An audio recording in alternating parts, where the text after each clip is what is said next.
ஜப்பானிய urban legend ஹச்சிசாக்கி சாமா, அதாவது 8 அடி உயரப்பெண். ஒரு சாதாரண ஹைட் இல்ல, கிட்டத்தட்ட 8 அடி இருப்பாளாம். அதனாலதான் இந்த பேரே வந்துச்சு. பொதுவா ஒரு நீளமான வெள்ளை ட்ரெஸ் போட்டு முகத்தை மறைக்கிற மாதிரி ஒரு பெரிய தொப்பி வச்சிருப்பா. இவளால ஒரு ஆழமான சத்தம் போட முடியுமா? அது எப்படி இருக்கும்னா,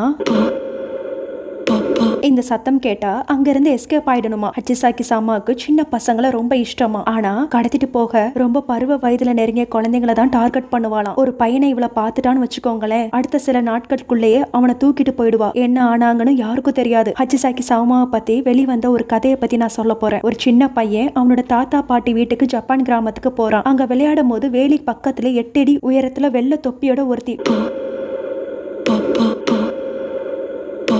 சத்தம் போட்டுட்டு இருக்கிறதா பாக்குறான். பையன் இதை தாத்தா பாட்டி கிட்ட சொன்னதும் அவங்க பயத்துல நடுங்கி போயிடுறாங்க. பாட்டி சொல்றாங்க, நீ பார்த்தது ஹச்சிசாக்கி சாமா, 10 வருஷத்துக்கு ஒரு முறை ஒரு குழந்தைய தூக்கிட்டு போற பேய் அது, உன்னை தேடி வந்துடுவான்னு சொல்றாங்க. உடனே லோக்கல் சூனியக்காரிய கூட்டிட்டு வராங்க. அவங்க ஒரு செம்ம ஐடியா சொல்றாங்க. பையனை ஒரு ரூம்குள்ள பூட்டி 4 மூலையிலையும் உப்பை வச்சு அடைக்கிறாங்க. அவன் கையில ஒரு சின்ன புத்த மந்திர தாயத்தை கொடுத்துட்டு உப்பு வச்ச கிண்ணத்தையும் பக்கத்துல வச்சுக்க சொல்றாங்க. காலையில 7 மணி வரைக்கும் கண்ணை திறக்க கூடாது, யாரோட குரல் கேட்டாலும் கதவை திறக்க கூடாதுன்னு ஸ்ட்ரிக்டா சொல்லிடுறாங்க. ராத்திரி ஆகுது. வெளியே அந்த பயங்கரமான சத்தம்